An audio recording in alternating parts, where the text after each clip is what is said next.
صلى الله عليه وعلى آله وصحبه ومن تبعهم بإحسان إلى يوم الدين. Inshallah, today we are going to talk about one of the prophets of Allah subhanahu wa ta'ala, who Allah gave him message to deliver to his people. In trying to spread this message, Allah tried him with sickness. From bar to west, from west to west +1, from west to west +2, until one day he said, I cannot be able to tolerate this sickness. He cried to Allah. Say, Allah, help me. And Allah helped him. We are going to narrate the story, and we want to use the story as our guideline.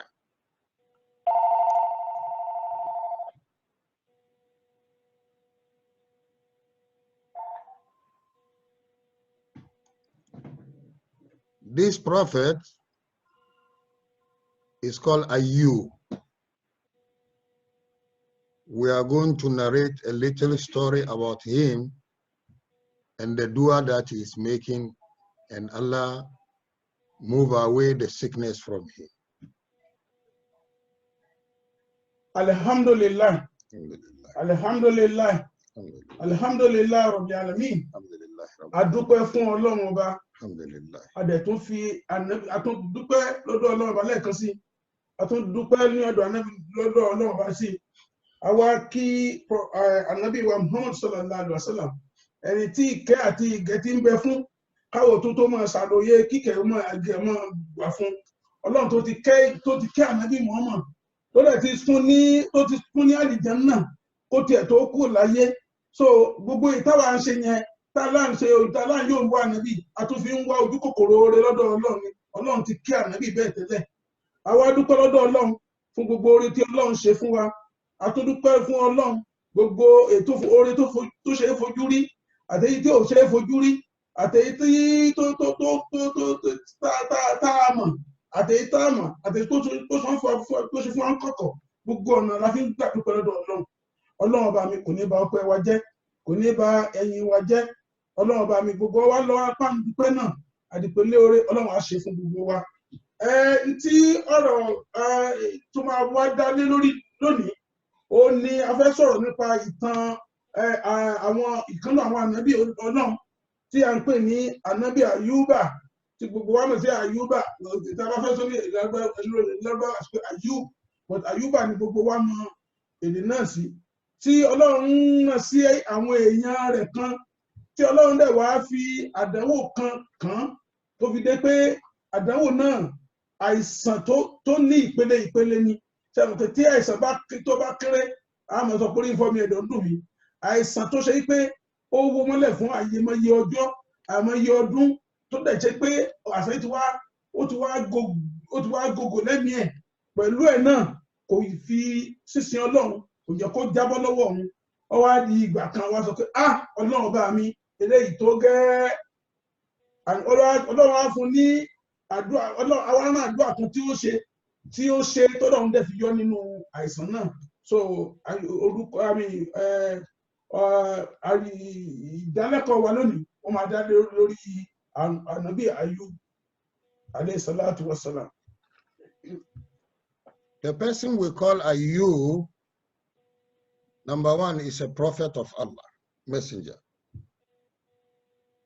Tó ẹni tá ń pè ní Ayyub yìí, tá ń pè ní Ayyuba, ìránṣẹ́ òjíṣẹ́ Ọlọ́run ni.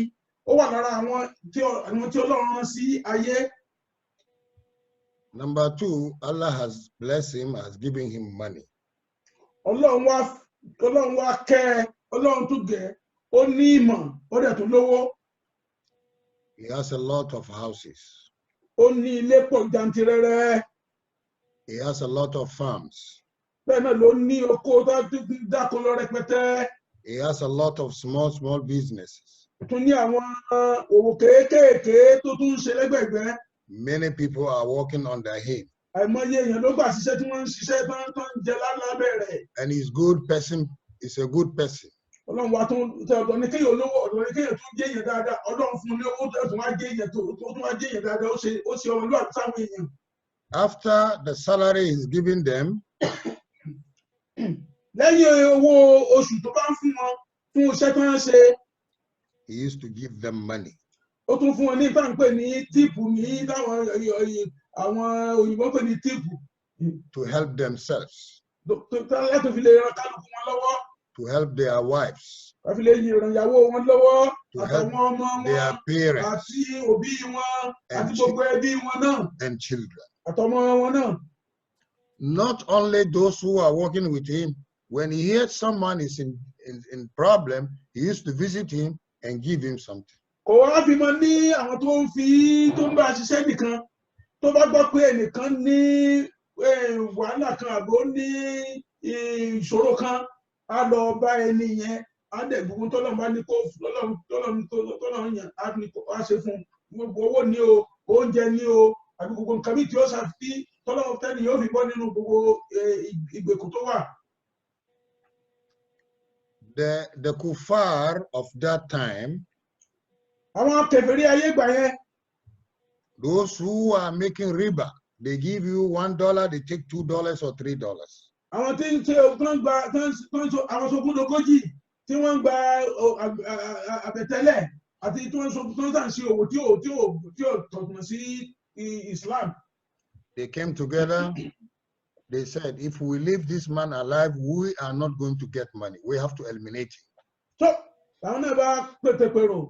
Wọ́n ní tí àwọn bá fi ọkùnrin ilé tó sì ń gbé tó sì ń ṣẹ̀mí wípé àwọn ò ní ráyè ṣe gbogbo mọ̀gbọ̀gbọ̀ táwọn ṣe káwọn wá báwọn ṣe pa.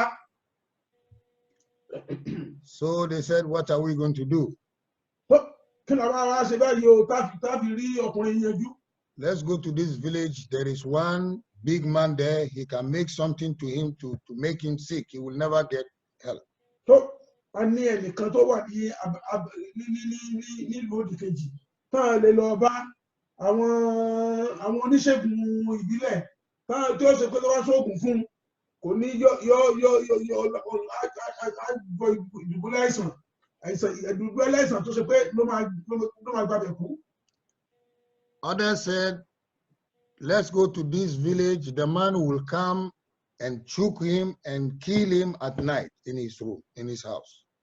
Ìmọ̀ràn mi tó wá lọ́dọ̀ àwọn kan pé ẹ jẹ́ lọ sí ìlú bòmí ká gba àwọn èèyàn tí wọ́n wà bá lóru tí wọ́n jù lọ́rùn àbí bọ́ sáṣe léṣe tí ó fi títí tẹ́mi rẹ̀ ó fi bọ́. Others said, if we do that and Ayyub is able to recognize the person who is choking him and he mentioned his name, when they catch this person, they put pressure on him, he may mention our names.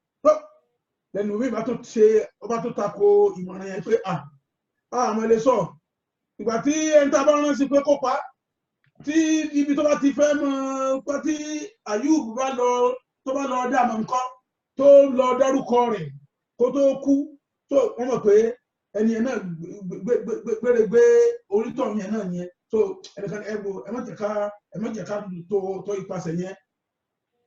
So they decide to go to the person who will put sickness in him. Lọ́ba kú wá fẹ́rùkò pé káwọn lọ sọ báyìí tó ṣe pé yóò lo abracadabra rẹ̀ tí ó fi wọ ìdùbúlẹ̀ ìsàn. The person told them, this is what I want, this is what I want, before I will do to you what you want. So, oníṣègùn wá sọ fún pẹ́tọ̀ báyìí lè máa ṣe o ntí mo fẹ́ rè o ntí mi ò fẹ́ rè o títí tí ntí iṣẹ́ tẹ́ gbé fún mi tí ó fi jú ṣe. He did what he's supposed to do. Ó ṣe ń tó yẹ kó ṣe. And nothing happened to Ayyub. Ogun ọ̀ràn ànábì Ayyub o. They came to him, they said, up to now the man is well. There's no any sickness in him. Ogun tó ṣe òṣìṣẹ́ o. Ẹ̀ńtà láàfin kàkàkà sí kíni kan pèlè ló tún pèlè o. The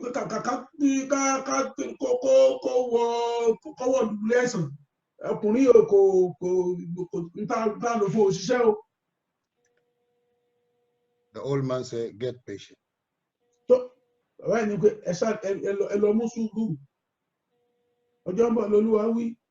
Day by day, week by week, month by month, Ayyub becomes sick.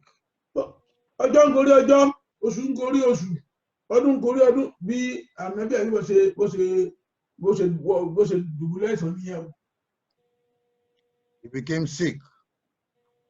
He said it's about 1 week, he will be okay.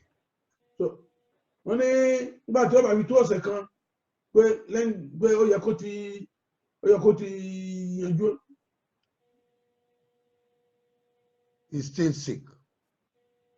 1 year, 2 years, up to 17 years.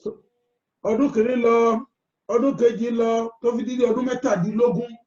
Ànábì Ayyuba sì wà ní dùbúlẹ̀ àìsàn. Some of the houses is being sold to get money to cure him. They sold it, they used the money finished, he's still sick. Gbogbo ilé tó ní ni wọ́n kó tà tán o láti fi tọ́jú ẹ̀, àmọ́ kíní kò sáyì padà nínú àìsàn yìí o, ó sì ń ṣàìsàn ní o, àìsàn yìí ò lọ. Some of the houses on the rent, they refused to pay the rent. They said he can come and face them. They don't have money. Okay. Àwọn tó ṣe pé ètò èyí ṣe pé wọ́n tà, àwọn tó fi rẹ́ǹtì, àwọn mi rẹ́ǹtì wọ́n kọ̀ wọ́n sanwó, ẹni tó kú ní kankan san tẹ́lẹ̀ tó tún wá rí pé ẹni sick wọ́n lókè wọ́n bá ní ìlú owó rẹ̀ kó wá gbà lọ́dọ̀ àwọn wọ́n dẹ̀ mọ̀ pé kò sí kò ní okun àti agbára láti lè sìn wọ́n lówó náà. The animals in the farm start dying one by one. Gbogbo àwọn ẹran ọ̀sìn tó wà nínú oko tí wọ́n kú lọ́kọ̀ọ̀kan. The crops are getting bad. Bẹ́ẹ̀ gbogbo àwọn nǹkan ọ̀gbìn, gbogbo nǹkan ọ̀gbìn náà, gbogbo wọn ló ń bàjẹ́. Some people in the city came to him, they said, sell your farms. Other than that, you are going to lose everything. So, àwọn aráàlú wa tún wá bá pé ètò òfin máa wo gbogbo àwọn oko rẹ̀ tí ń bàjẹ́ tó sì pé torí àìmójútó torí pé ó ṣe kúkú tà kó tó di pé gbogbo ẹ̀ kúkú bàjẹ́ tó pátápátá. He sold some of the farms, the rest of the farms, he left only few. So, ó ta ọ̀pọ̀lọpọ̀ ní àwọn oko yẹn, àmọ́ fi díẹ̀ sílẹ̀. He is somebody who is thinking before doing things. Ẹni tó máa ń ní àròjinlẹ̀ ní kó tó tiẹ̀ gbégbèsè kan. Still he's in sickness. Síbẹ̀síbẹ̀ náà, àìsàn yóò lọ. They use the money to feed him, to buy medicine, to get this one, no use. Gbogbo owó tó ní wọ́n fi wóró oògùn fún, wọ́n fi wáńjẹ fún, wọ́n fi ṣe gbogbo àjò lé lórí bẹ́ẹ̀ kò yí padà. Some of his best friends, they went to the king, they said, you have to take this man out of this city. Other than that, the sickness will spread to the people. Àwọn tó tẹ̀tún ájọ́ rẹ̀ bá lọ bá ọba ìlú wọn.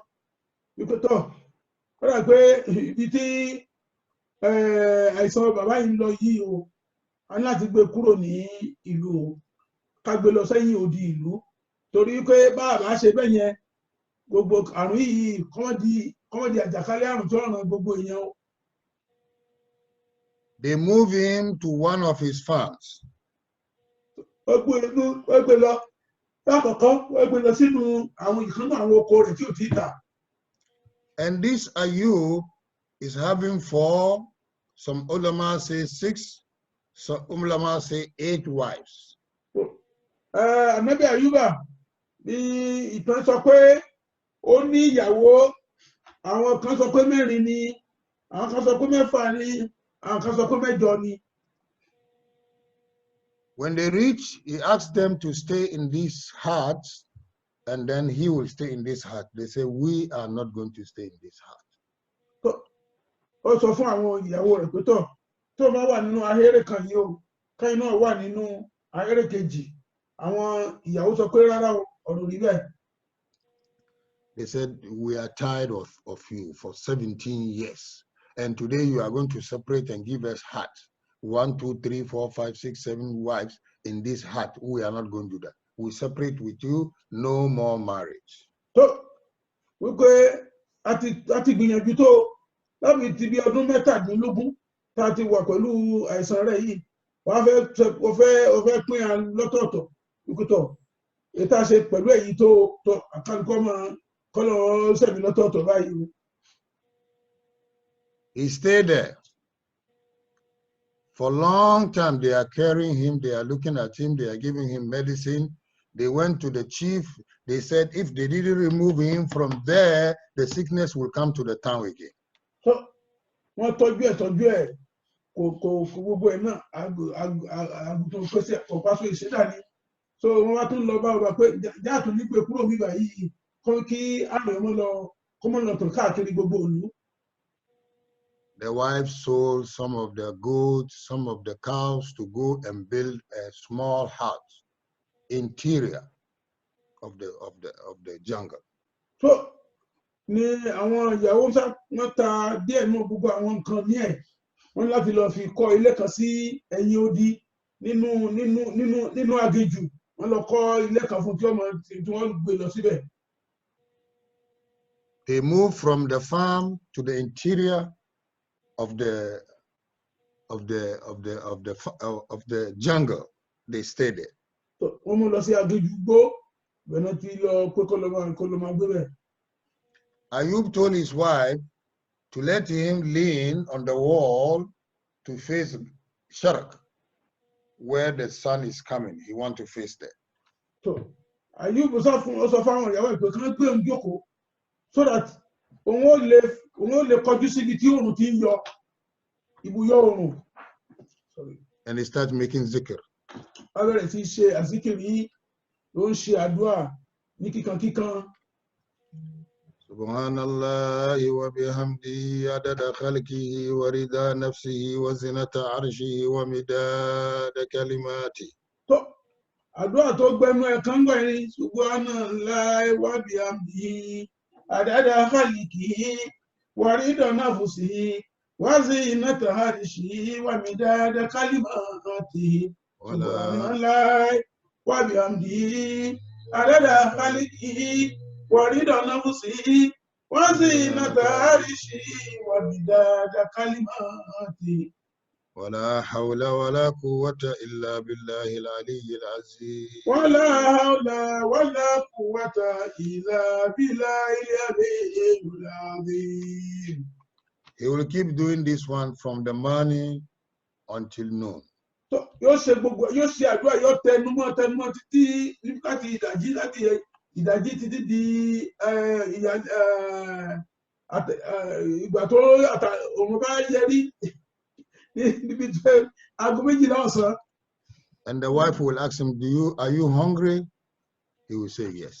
Àwọn ìyàwó béèrè pé ṣé ebi ń pẹ́ adé níbẹ̀ ni. She will give him some food. Wọ́n fún lóúnjẹ. She will take him back. Wọ́n tún gbé lọ ibùdókọ̀ tó wà. To the same place. And he keep making zikr. They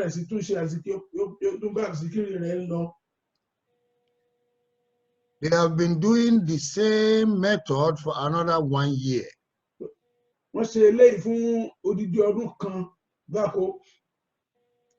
All the food is not there anymore. The woman is thinking she has to go somewhere to walk and get some food. So, obìnrin dẹ́rì wá rí pé ìgbà tí owó wọlé àti bòbí mú jẹ́ ohun tó ní lọ wá ibi iṣẹ́ kan gbà láti lè máa rí owó fi tọ́jú bàbá yìí. He's very weak. He cannot be able to move himself. It's very hard. Ààrẹ náà mú Ànábì Ayyub débi wípé kò fẹ́ lè gbápá kò fẹ́ lè gbẹ́sẹ̀ mọ́. So he managed to make wudu, very hard to make wudu. He came to make the prayer. When he said, Allahu Akbar, the worms came from his mouth. So, A'udhu billahi minash shaitanir rajim. Àìsàn náà débi pé tó bá fẹ́ ṣe àlùwàlá báyìí tí ó bá nígbà tí ó bá lóun ó fọ ẹnu báyìí àwọn aràn ló ń jáde láti ẹnu rẹ̀. Allahu Akbar. The worms came from his mouth and fell down in front of his eyes. So àwọn aràn yẹn jáde wọ́n dẹ̀ jábọ́ sí wájú ọ̀rẹ́ tí ó mọ̀ wò báyìí. He said, I have problem. He said, the problem came to me. Làmìdí ẹ̀yìn bàbá sọ pé gbogbo ìta àwọn ìta tẹ́lẹ̀ o àmọ́ ni o tí ò wá rẹ̀ àmọ́ eléyìí wá ní ogun wá dé wá báyìí o wàhálà wá dé báyìí o. All the 17 years, 18 years, 19 years was just a joke. So wípé gbogbo tó ti ṣe láti bí ọdún mẹ́tàdínlógún àtọdún méjìdínlógún wípé nǹkan kékeré ní pẹ̀lú tó tún fẹ́ ṣẹlẹ̀ sóhun báyìí o. So he raised his hands up. Ọba gbẹ́wọ̀ sókè. He said, Rabbi. Rabbi, Olúwa. Oh my Lord. Oh my Ọlọ́run ọba mi. Inni masani yadurru. Inni masani yadurru. Indeed. Something bad has happened to me. Dájúdájú nǹkan burúkú ó ti ṣẹlẹ̀ sí òun báyìí. Wa anta arhamur rahim.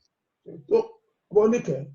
If there is anybody who used to be merciful, you are the best. Ọba jẹ́ pé ẹnìkan wà tí ó ń kẹ̀yàn gẹ̀yàn ìwọ ni ẹnìkan náà ṣoṣo tó lè kẹ̀yàn tó lè gẹ̀yàn. You tested me with sickness. Ó fi àdánwò, ó fi àìsàn dá mi wò.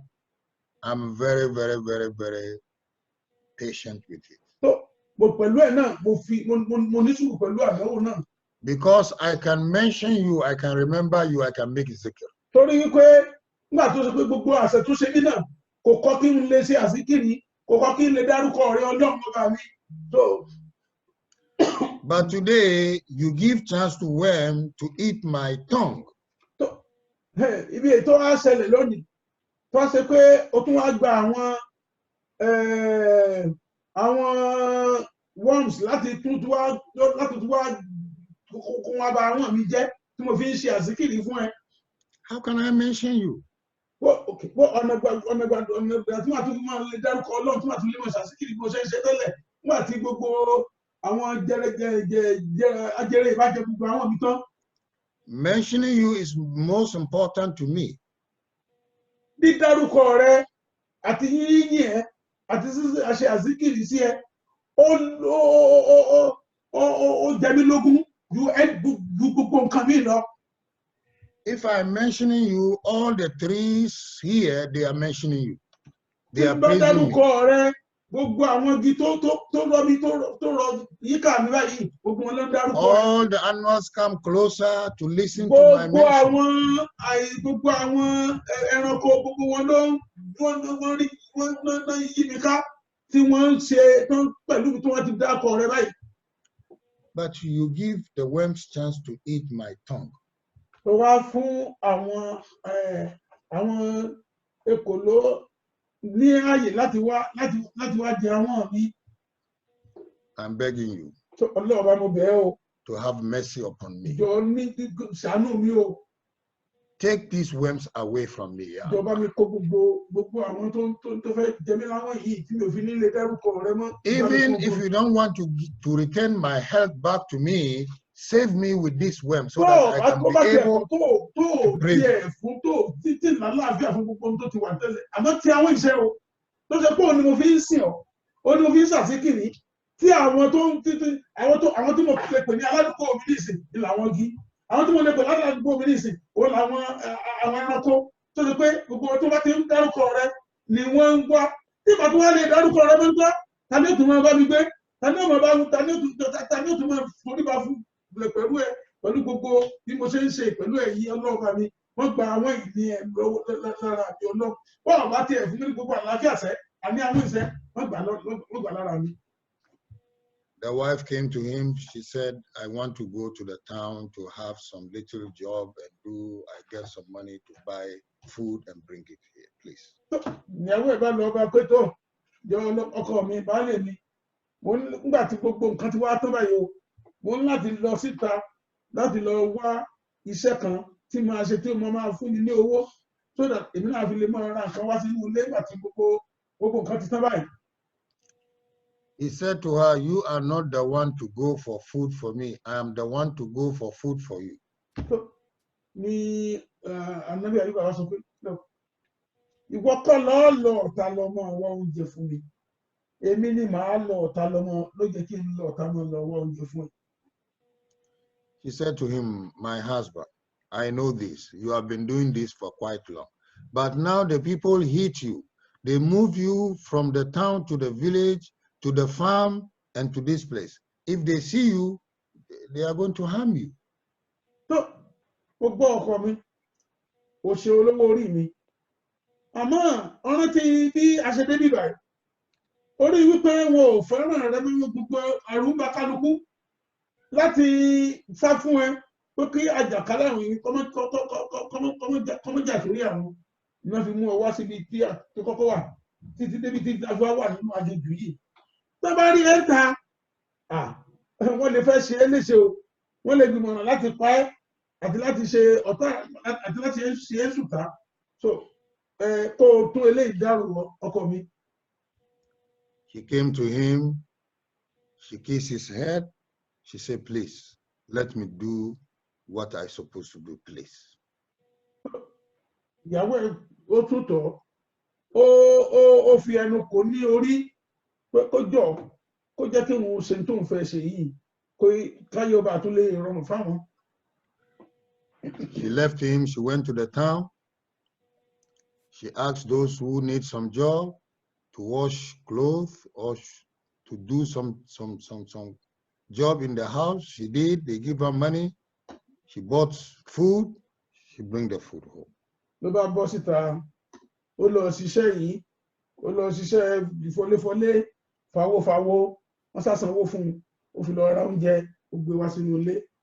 She will stay until they finish the food. Àwa dúró sílé títí wọ́n fi ná tó tí oúnjẹ tó bá rà tó yẹn rà tí ó fi tán. When the food finish, she will ask him to go again. Tó tí ọba tó wọn bá ti pẹ́ a tún padà lọ tún ṣiṣẹ́ yẹn a tún fi rí owó mi yóò tún ra oúnjẹ sílé.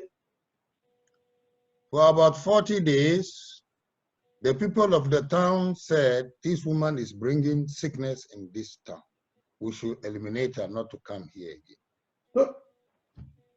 Fún bí ogójì ọjọ́ lóbìnrin tó fi ń lọ táwọn èèyàn ti rí ń ta wọ́n dẹ̀ ti mọ̀ Ànábì Ayyuba wọ́n wá sọ pé ọ̀yà ká wá bá ṣe yanjú obìnrin yìí o because tí ó bá ń lọ tí ń bọ̀ báyìí kí ni ìdánilójú pé àrùn tí ó ń sọ pé òní kò ní wá kó bá gbọ́ra mi ó dàbí pé àwọ̀ bá ṣe yanjú ẹ̀ o.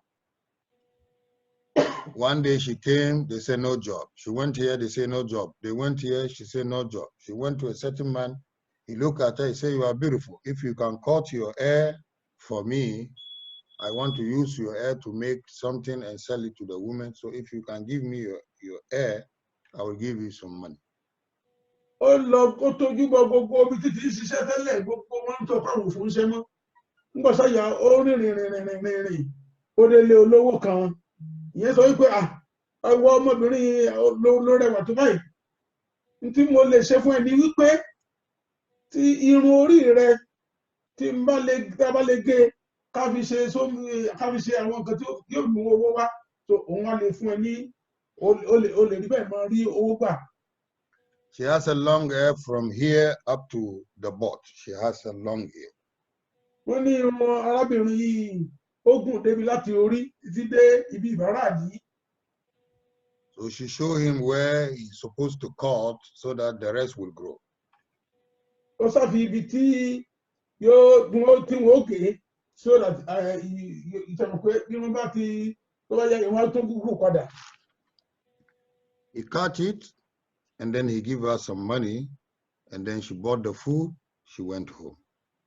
ara ọkùnrin olówó oge irun yìí ó fún lówó ìyàwó ànábì Àyùbá dẹ̀ ra oúnjẹ ó tún padà lọlé.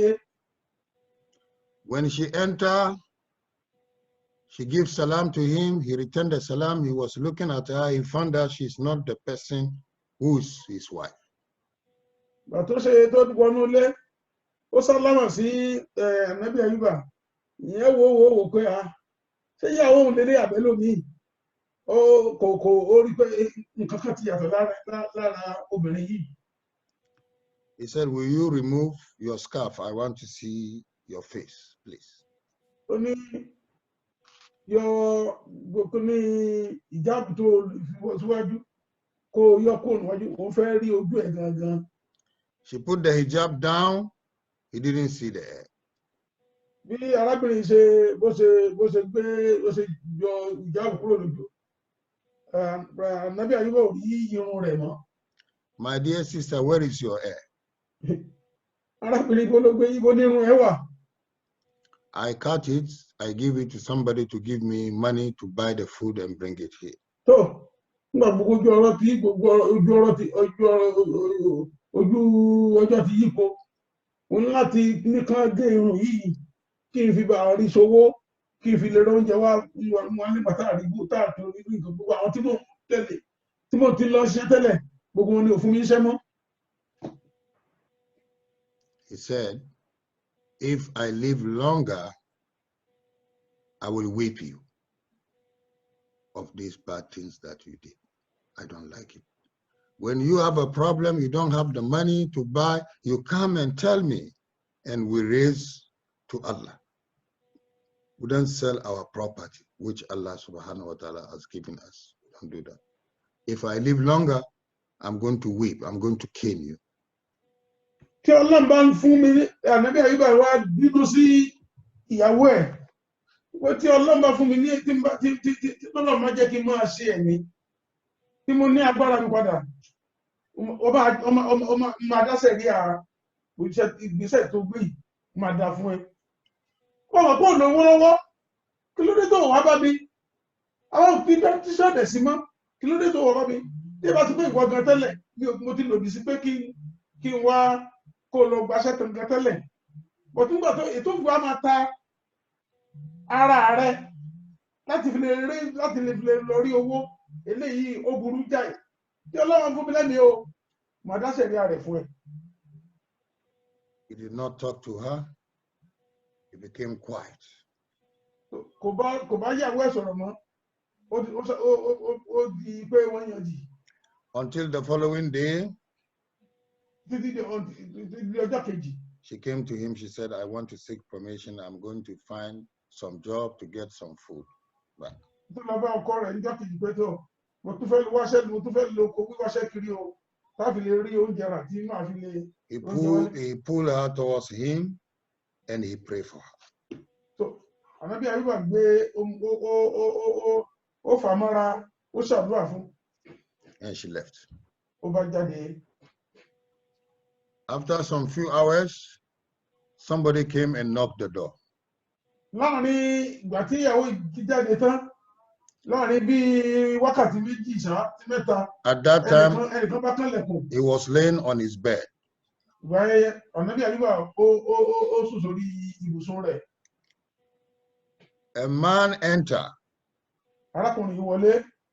He said salam to Ayyub. Ó sálámà sí ànábì Àyùbá. He said, yeah, Ayyub. Ànábì Àyùbá, what brought you here? Kí ló gbé ẹ débí? He said, it's a trial from Allah towards me. Tó àdánwò tí mo rí ní ìyẹn láti ọ̀dọ̀ Ọlọ́run. Didn't you raise your voice to Allah to cure you?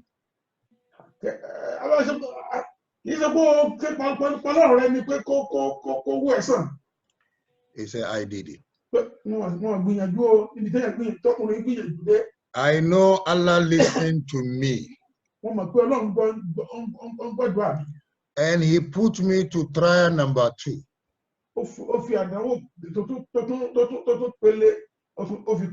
That is the patient.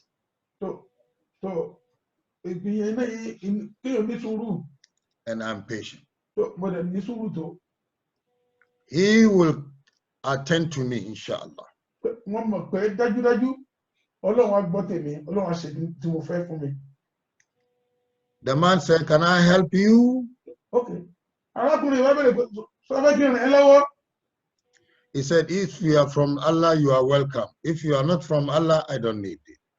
Tó bá ṣe pé Ọlọ́run ló rán ẹ sí mi o, Bismillah. Ọlọ́run ṣe pé kì í sọ Ọlọ́run ló rán ẹ sí mi, mi ò ní ìrànlọ́wọ́ rẹ. He said, take your leg and hit the ground. He said, I cannot move myself. He said, make near that you are taking your leg to hit the ground. It's going to happen. Arákùnrin bá ní pé gbé ẹsẹ̀ rẹ kó jẹmọ́lẹ̀, tó bá jẹmọ́lẹ̀ Ọlọ́run ràn ẹ́ lọ́wọ́.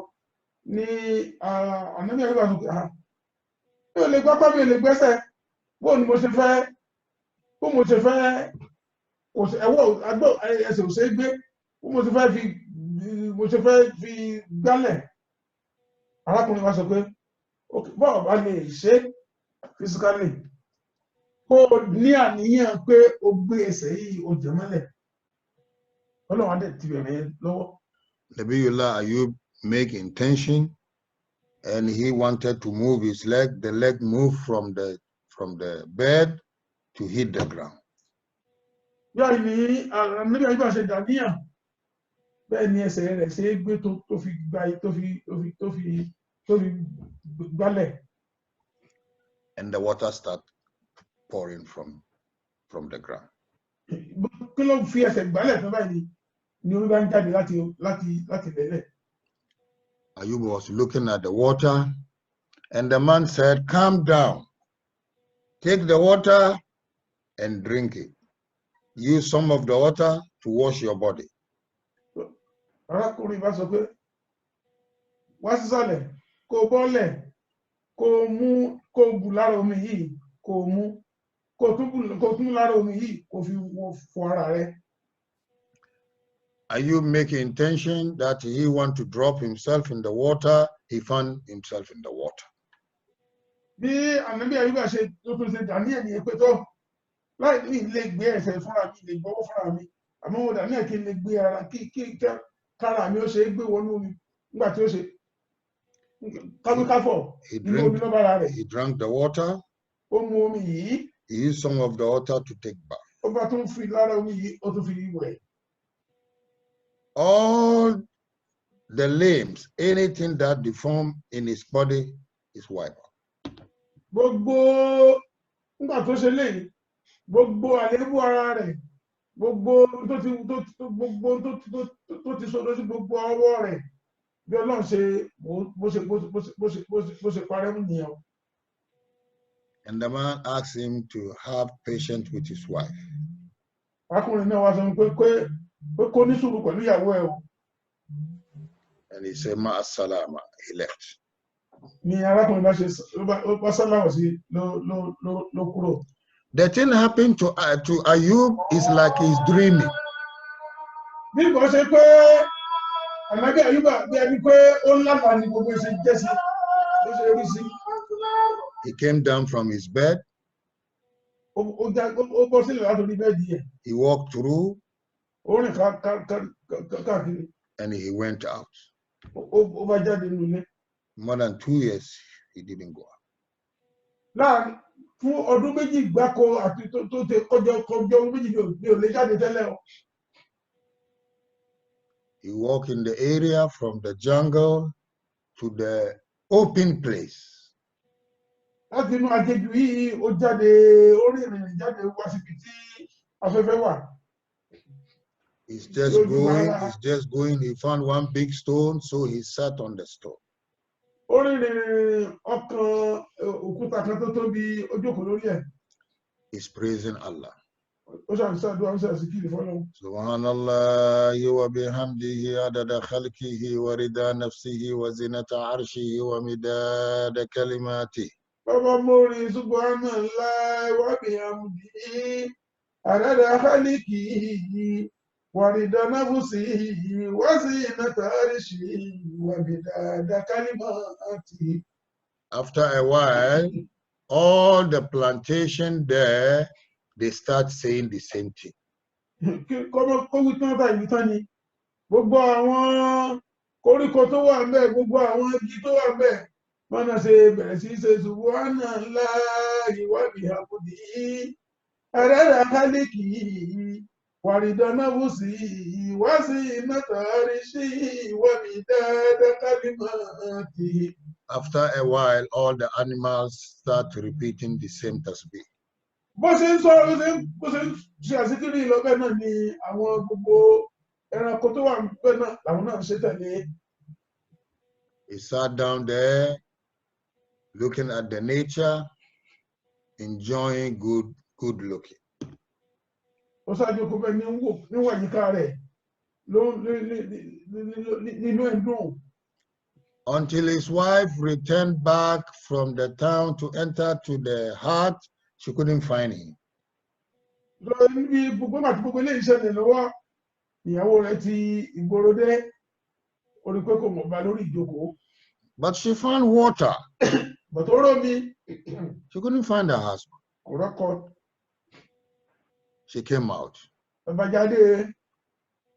She ran east, west, north, and south. Ó lọ wọlé ẹ̀yìn, ó lọ àríwá, ó lọ ìwọ̀ oòrùn àti ìwọ̀ oòrùn, àríwá. She couldn't find him. Kò rí ọkọ. She found a certain man sitting on the stone. Wọ́n rí ọkùnrin kan tó jókòó sórí òkúta. She ran to him. Ọlọ́ba. She was standing behind him. Ó dúró sẹ́yìn ẹ̀. Oh, the servant of Allah, don't you see one nice man here in this hut? Maybe he came, you see him. You can tell me where he passed? Bá ń béèrè lọ́wọ́ arákùnrin pé ó ti àpèjúwe ẹni yìí pé ó ti àpèjúwe ọkọ ẹ̀ pé yọ̀ọ́ tó bá mi rí lágbájá, tó bá mi rí ó rí báyìí ó kú ọ̀gá ó ṣe gbogbo ẹ̀ tó bá mi rí. He said no. Ọkọ ẹ̀ ní arápọ̀ mọ̀ rí o, torí wípé gbogbo àwọn ẹ̀ ti yàtọ̀ sí tó yí obìnrin ìfilẹ̀ pé láàrin wákàtí mélòó. So kò kàyéfì ni kò tẹ̀lé rò ọ̀pọ̀pọ̀ òun lòún sì bá sọ̀rọ̀. The man returned his face to her. Ọkọ ẹ̀ kọjú sí. Who is the person you are looking for? Tá ló ń béèrè? He said, my husband. Ọkọ mi ni mò ń béèrè. What is his name? Kí ló kọ rẹ̀? She said, Ayyub. Ó ní Ayyub mọ̀ ní. If you see your husband, you can't know him? Tó o bá rọ́kọ rẹ̀ ṣé ò lè dàmọ́ ni? He said, I can know him, but you are not my husband. Pé mo àgbọ́dọ̀ èkó ní ṣe ní lọ́kọ mi mọ̀, àmọ́ ìwọ tí mo wo ìwọ èso ọkọ òun. You talk nicely, my husband cannot talk like that. Ó sọ̀rọ̀ dáadáa, ọkọ mi ò lè sọ̀rọ̀ bẹ́ẹ̀. The face of my husband has got spoiled. Your face is smooth. Gbogbo ojú ọkọ mi, gbogbo ẹ̀ ló ti dábàtà ní sí lára. Àwọn tí ojú tẹ yìí tó ń dẹ́gbẹ̀rẹ̀ bí egbò. The body of my husband has spoiled. Your body is smooth. Gbogbo àwọn ará ọkọ òun ó ti padà ti burúkú tẹ yìí ló ń dẹ́kọ̀ọ́kọ̀ yìí. And you look beautiful than my husband. Ó tún lẹ́wà jọkọ mi lọ. He said, then I didn't see him, I don't know him. Lọ́kọ rẹ̀ bá sọ fún pé òun ò rí òun ọ̀dẹ̀ mọ́. She kept running. Bẹ̀rẹ̀ sí sáré lọ. She went far. Ó rìn lọ jìnnà. And she returned back. Ó wá tún padà sílé. She came to him again. Ó wá tún wá bá ọkùnrin yìí. Servant of Allah. Òjíṣẹ́ Ọlọ́run. Maybe while you are sitting here, you see somebody is walking around you. Orí bí ẹjọ́kọ̀ yìí orí ẹnìkan tó rìn káàkiri. We have wonderful animals here. Very wicked, maybe some of the animals, they kill him, they eat his flesh. If something like that, please tell me to see what I can do for myself. Tó ṣẹlẹ̀ pé àmọ́ bóyá àwọn ẹranko olóró pé wọ́n ti ṣe ọkọ òun léṣe ní nǹkan kan pé bóyá tó bá rí bóyá àwọn lè wá àwọn tó bóyá àwọn ti pa ní àdúrà òní. He said no. Ànábì Ayyub ní pé rárá o. I didn't see him. I didn't experience anything about him. Ohun rí o dẹ̀ rí nǹkan kan tó jẹ mọ́. But I have a question for you. Mo ní ìbéèrè kan fún ẹ. If I ask you, you say yes or no. Ìbá ti béèrè kó ìdáhùn rẹ ni pé bẹ́ẹ̀ ni bẹ́ẹ̀ kọ́. Are you not Mrs. So and so? He give her name. Tí wọ́n kọ́ ni lágbájá ọmọ ìyàwó lágbájá ni. He said, that is true. That is my name. Ìyẹn ó ní bẹ́ẹ̀ ni. Wasn't the name of your father Mr. So and so and the name of your mother Mrs. So and so? Ìyá rẹ̀ kọ́ ló ń jẹ́ lágbájá tí bàbá rẹ̀ ń jẹ́ Làkàṣègbè ni. He said that is true. Ó ní bẹ́ẹ̀ ni o. Wasn't you married in this village on this day and Mr. So and so, Sister so and so attend your marriage? Níjọ́ òní tó ṣègbéyàwó lágbájá ń wọ́ bẹ́ẹ̀ tó jẹ́ ẹ̀gbọ́n rẹ̀. Owó àbúrò bàrà ti jẹ́ báyìí. Àwọn lágbájá báyìí. Àwọn lágbájá báyìí. Wọ́n wọnú wọ́n jọ ṣe ẹjọ́ ṣègbéyàwó ni. Wasn't you have two children? The name is so and so and so and so. Kì í sọ ọmọ méjì ló bí ni ọkọ wọn jẹ́ báyìí ti jẹ́ báyìí. He said that is true. Ó ní bẹ́ẹ̀ ni o. But how do you know all these things? Lè jẹ́ kàyéfì fún mi. Bó ló ṣe mọ gbogbo àwọn orúkọ yìí tí ò tiẹ̀ tó sì tó fi kan pé méjì.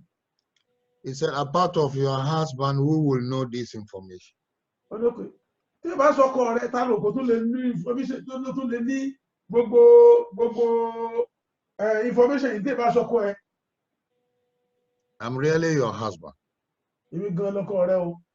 But the way you don't recognize me is a problem. Bó o ṣe wá mọ̀ pé mi ní báyìí wàhálà ni o. You left me in the morning, about 1 hour, somebody came to me. Pàtó fi mi tó jáde lọ láàárọ̀ ẹnìkan wá bá mi. He asked me some question about Tawheed. Ó béèrè question lórí bí a ṣe ṣe Tawheed. When I pass, nígbà tó yege ìdánwò náà. He asked me to put my leg down and hit the ground. The water will come.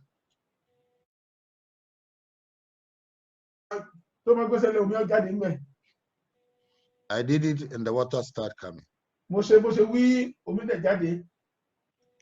He said I should drink the water, take some of the water to bath.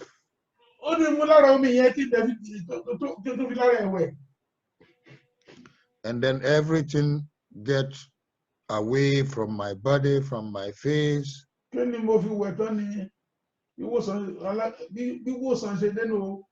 Gbogbo kúrú náà tó wà lára mi, gbogbo ojú mi tó ti mú pẹ̀tà, gbogbo ẹ̀ bá di ó bá ń dẹ̀gbẹ̀ padà ìgbẹ̀rẹ̀. And I feel like going out. Mo rí pé ara mi ṣe é bọ́ta. To change the air. Kí n lọ tó lè gba atẹ́gùn sára. I don't understand. If you see me once, you cannot recognize me.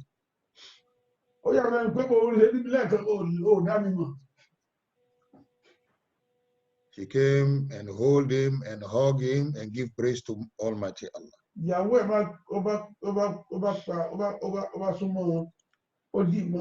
She said,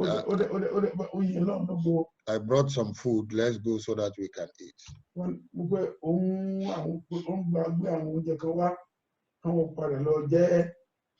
Allah said, "Fastajabna lahu," and we answer to his calling, to his dua.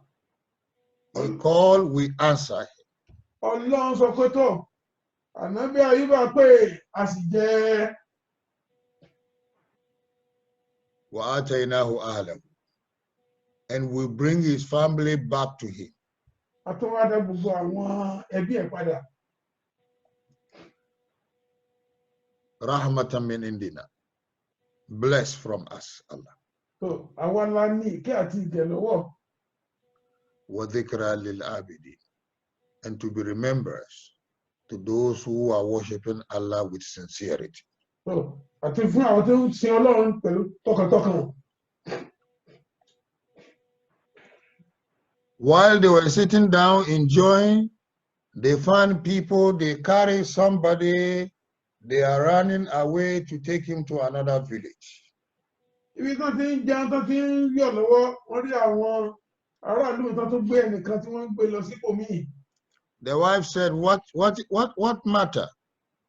Pé kí ló ń ṣẹlẹ̀ báyìí? Ìyàwó ní kí ló ń ṣẹlẹ̀ báyìí o? They said sickness without cure. So we are taking him to one village and try if we can save his life. So àwọn tó gbé sọ pé tọ̀, àrùn tí ò gbóògùn ní o, àwọn tó fẹ́ gbé lọ síbò ibi ìlú kan bóyá Ọlọ́run á jẹ́ kó rí ìwòsàn bẹ́ẹ̀. She said, bring him here, we have the water here that can cure him. Olúwa ní pé tó ẹgbẹ́ wa, alómi tó fi táàfì ìwòsàn yìí. They brought him, and Nabiyullah Ayyub took this water, he prayed, he put it on top of him, he came back to his life. Ní àyè bàbá omi ó fọ́n sí lára ọkùnrin lọ́wọ́ padà sáyé o. The man stayed there 2 days, he returned back to his health. Ọkùnrin ọdún mẹ́fà ọjọ́ méjì padà sí ilé ẹ̀.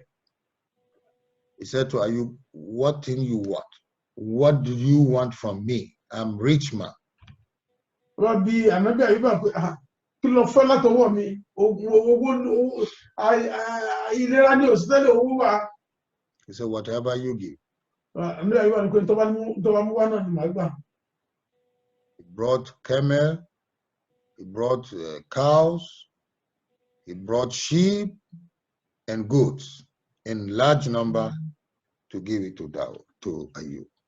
Gbogbo téèyàn fi ṣe ilé ayé, gbogbo téèyàn fi sọ̀rọ̀ lóàní, gbogbo téèyàn fi di èèyàn ńlá, ọba gbé padà fún Àyùbá, ànábì Àyùbá. After a few days, a lot of people removed from the town. They are coming here to require for the land so that they can build their house. But láàrin bí ọjọ́ méjì mẹ́ta, àwọn aráàlú bá ní wọ́n wá padà pé àwọn fẹ́ wò wọ́n ti lè kọ́lé síbí. Within a year, the area became full, a big town.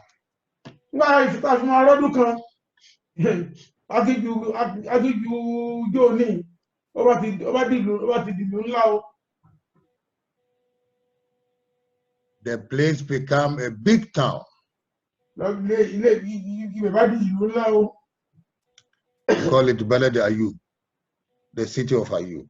Wọ́n pè ní ìlú Ayyub. And his old wife, they heard about him, they came, they said, we made a mistake, we need you to forgive us, we come back for our marriage.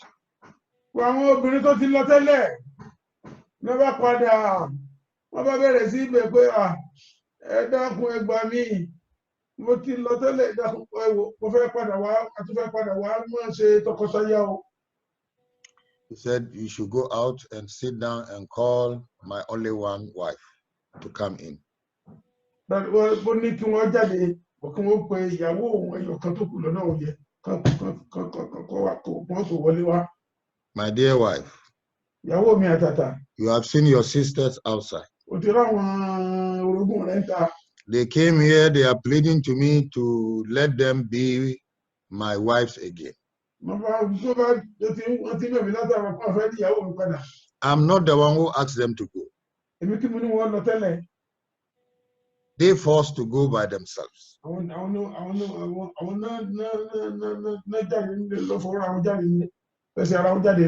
I want you to tell me what is your mind. What did you say about that? You want them to come?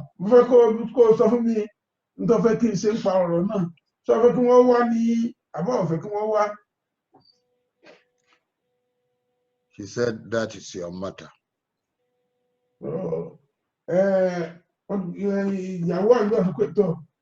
I will never come in between you and your previous wives. If you love them, you want to forgive them, accept them and let them come.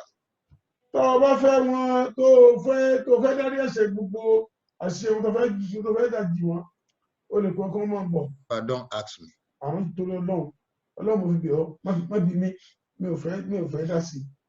He said, thank you.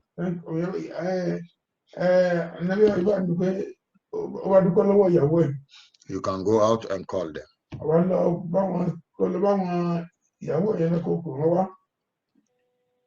When I asked you to go out, I called your sister, I talked to her. She said, it belongs to me. She doesn't have anything to say about it. So I know that she doesn't want to come in between me and you. I release you, go wherever you want to stay, wherever you want to marry. I'm not going to marry. She's the only wife I have. Okay. Ayyub said to the previous wives, I cannot marry you. I heard all what your sister said. She said something good about you, but I am not. I release you, go and marry whoever you want to marry. So,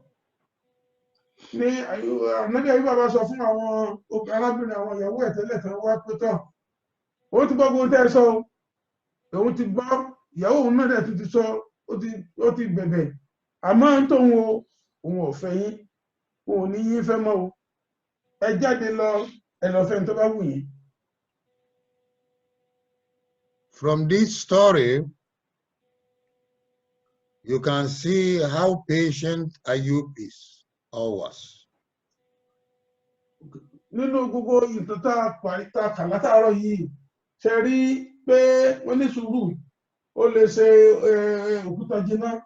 So, Yusuf ṣe jọba lórí lọ́dọ̀ Ànábì Ayyuba.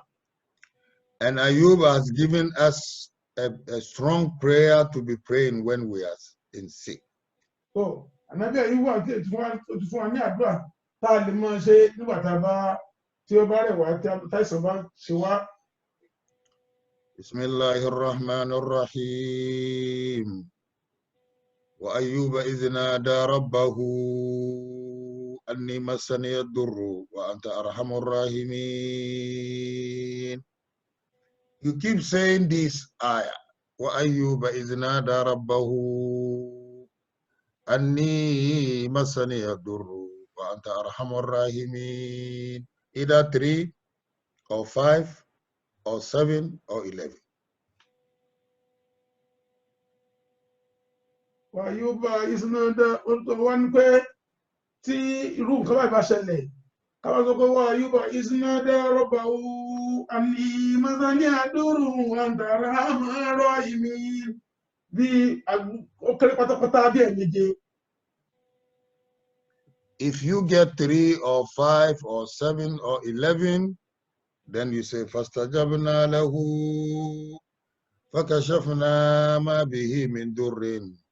وآتيناه أهله ومثلهم معهم رحمة من عندنا وذكرى لأولي الألباب للعابدين.